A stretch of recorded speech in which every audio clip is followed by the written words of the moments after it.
Morning students, 12वीं वाले बच्चे, सिद्धि हिंदी विद्यालय के इस ऑनलाइन क्लासेस में आपका हार्दिक स्वागत है। अब बच्चों यहाँ पे जैसे कि ये जो 13वां हमारा लेसन है जिसमें काले मेघा पानी दे, जिसमें ये धर्मवीर भारती जो है उन्होंने यहाँ पे बताया कि जब वो उनके बचपन की बातें हैं, जब वो छोटे थे उस समय यहाँ पे उनके गांव में यहाँ पे अनावृष्टि हुई थी। तो अनावृष्टि के कारण सूखा पड़ा था और सूखे के कारण यहाँ पे इंद्र सेना जो है अर्थात गांव के लोगों का ऐसा विश्वास है कि इंद्र सेना बनाकर फिर घर घर पानी मांगा जाए तो क्या होगा, शायद इंद्र भगवान हमारे ऊपर प्रसन्न हो गए और बारिश होगी। लेकिन यहाँ पे लेखक ऐसा सोचते हैं कि इस तरह से पहले से ही सूखा पड़ा है और इस समय अगर इस एक एक घर से ऐसे एक एक बाल्टी पानी बच्चों के ऊपर इस तरह से उलेट दिया जाए तो पानी की समस्या और भी ज़्यादा विकट बन सकती है और पानी का मतलब बर्बाद किया जा सकता है। इस तरह से लेखक एक वैज्ञानिक तार्किक रूप से सोचते हैं। अब थोड़ा और आगे बढ़ते हैं। इसे किशोर मन का वितर्क नहीं, वैज्ञानिक तर्क ही कहना चाहिए और विज्ञान विषय के इतने दीर्घकाल तक पढ़ाई और विज्ञानोपलब्ध आविष्कारों से अपने जीवन को भौतिक सुख सुविधा से भरते रहने के बावजूद इस देश के जनमानस में ऐसी वैज्ञानिक दृष्टि का न जन्म पाया, अफसोसनाक ही कहा जा सकता है। पर जनता के सामूहिक चित्त में बैठे विश्वास का क्या करें, जिनसे संचालित होने वाले कुछ लौकिक कर्मकांड संस्कृति की घटना के रूप में हमें लगते हैं। यदि वे विश्वास प्रत्यक्षितः जानलेवा या नस्ल, जाति, मजहब और लिंग के आधार पर किसी समुदाय के लिए अपमानजनक हो, तब तो उन्हें अंधविश्वास कहकर उनका शीघ्रातिशीघ्र निराकरण ही एकमात्र कर्तव्य है। पर यदि कुछ विश्वास विज्ञान सहमत न होकर भी उक्त तरह से हानिकर न हो तो उसके साथ भी उसी प्रकार का बर्ताव क्या उचित है? ऐसे करने में क्या हमारी संस्कृति मन के खाली खाली हो जाने का खतरा नहीं है? अब यहाँ पे लेखक अपनी तरफ से सोचते हैं कि मैं जो सोच रहा हूँ वो वैज्ञानिक तर्क से सोच रहा हूँ। जो विज्ञान होता है वो वास्तविकता को स्वीकार करता है और आज भी हमारे यहाँ जो है हमारी जो संस्कृति है उस कर्मकांडी संस्कृति में तरह तरह की घटनाएं हमारे सामने आती हैं। लेखक ने कहा, अफसोस जताया है कि वैज्ञानिक युग में भी हम ऐसे विचारों को अगर बढ़ावा देते हैं तो ये सबसे अफसोसजनक बात कही जा सकती है।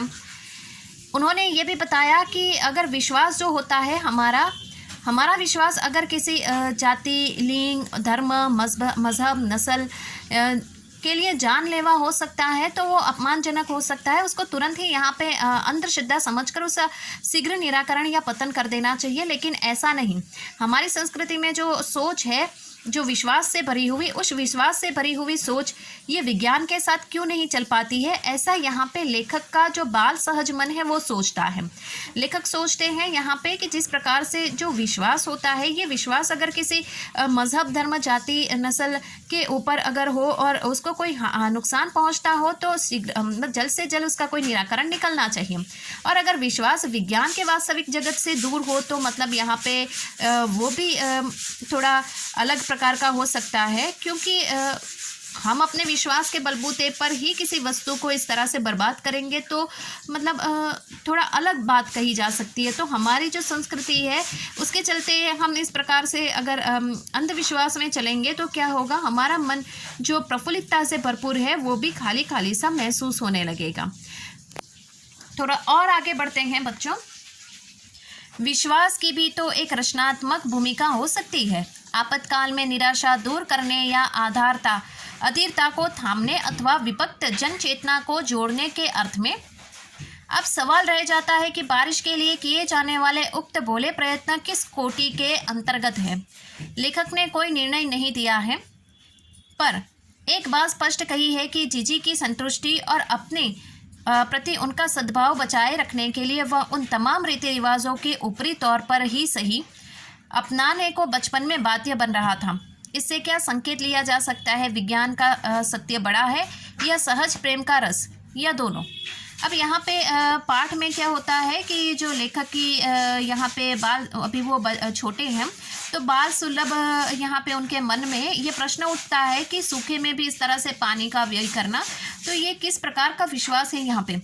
उनकी जो जीजी है वो जीजी मतलब यहाँ पे उनको समझाती है। लेखक के मन में उठे ये प्रश्न का निराकरण उनकी जीजी करती है, लेकिन फिर भी लेखक को यहाँ पे संतुष्टि नहीं होती है।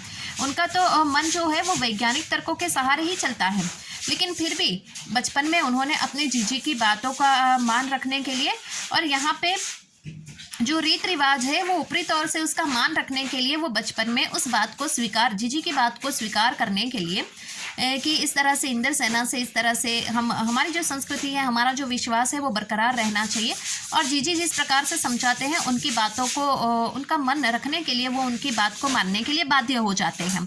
लेकिन फिर भी आज भी उनके मन में एक सांकेतिक रूप से यह प्रश्न है कि क्या विज्ञान का सत्य बड़ा है या सहज प्रेम, या फिर दोनों। मतलब यहाँ पे विज्ञान जो हमें बताता है वो सत्य है कि संस्कृति के भीतर ये जो विश्वास पनपता है वो सत्य है, कि फिर विज्ञान भी सही है और हमारी जो सोच है, हमारा जो विश्वास है वो भी सही है। अब यहाँ पे पाठ का सारांश मैं बता रही थी, उसमें थोड़ी सी बातें और भी मैं आपको बता दूं कि पाठ में ऐसा है कि ये धर्मवीर भारती जब छोटे थे उस समय उनके गांव में अकाल पड़ा था। 15 दिन के बाद की स्थिति, बारिश के बाद की स्थिति बहुत ही विकट हो जाती है। लोग भगवान को प्रसन्न करने के लिए, इंद्रदेव को प्रसन्न करने के लिए तरह तरह के हथकंडे अपनाते हैं।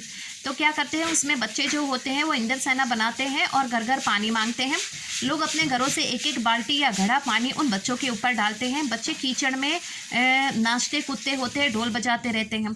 यहाँ पे लेखक का बाल सुलभ मन जो है वो सोचने लगता है कि बारिश ना होने की तो वैज्ञानिक कारण है। हो सकता है कि मतलब उसके पीछे की अलग अलग वजह हो सकती है, ज़रूरी थोड़ी ना है कि इंद्र भगवान ही बारिश करते हैं। ये कौन सोच रहा है? लेखक का बाल सुलभ मन। लेखक धर्मवीर भारती जो है उनके मन में तरह तरह के प्रश्न उठते हैं और उनकी जो जीजी है उनके प्रश्नों का निराकरण करती है। और यहाँ पे आखिरकार इस पाठ में बताया गया है कि लेखक सोच में पड़ जाते हैं और आखिरकार वो ये तय करते हैं कि जीजी हमसे बड़े हैं, वो जो कह रहे हैं तो वो सच ही होगा। जीजी को विश्वास है कि इंद्रसेना पानी मांगेगी, उसके बाद पानी बरसेगा, बारिश होगी। तो वो जीजी की बात को मान लेते हैं और रीत रिवाज की जब तक बात है उस बात को भी वो स्वीकार कर लेते हैं। लेकिन लेखक के मन में, वो बचपन में अभी बहुत छोटे हैं तो इसके लिए वो उस समय मान लेते हैं, लेकिन बड़े हो जाते हैं उसके बाद वो सोचते हैं कि क्या विज्ञान की वास्तविकता सही है, विज्ञान जो हमें दर्शाता वो सही है, कि फिर सच में इंसानों का जो विश्वास है वो सही है, या फिर इस संसार में ये दोनों बातें अपनी जगह पे सही है। वो आज तक, वो अभी तक लेखक जो है उनका मन जो है वो समझ नहीं पाया, क्योंकि जहाँ तक हम कहते हैं उम्मीद के ऊपर दुनिया कायम है, विश्वास के ऊपर दुनिया कायम है, और ये बात बिल्कुल है भी सही। हम जैसा नकारात्मक सोचते हैं तो नकारात्मक ही होता है, हकारात्मक सोचते हैं तो हकारात्मक होता है। तो लेखक का मन भी इस पाठ में भी ये स्मरण है। याद रखिएगा बच्चों, ये पाठ का साहित्य प्रकार स्मरण है, वास्तविक घटना है, लेखक के बचपन में ये घटी हुई और आज वो बड़े हुए तो उसको याद करते हुए उन्होंने यहाँ पे हमारे सामने साहित्य में इस पाठ को प्रस्तुत किया। तो बच्चों, आज के इस लेसन में हमारा ये पाठ का सारांश हो गया है, यहाँ तक रुकते हैं। आने वाले वीडियो में हम पाठ की शुरुआत करेंगे। तब तक के लिए थैंक यू और धन्यवाद।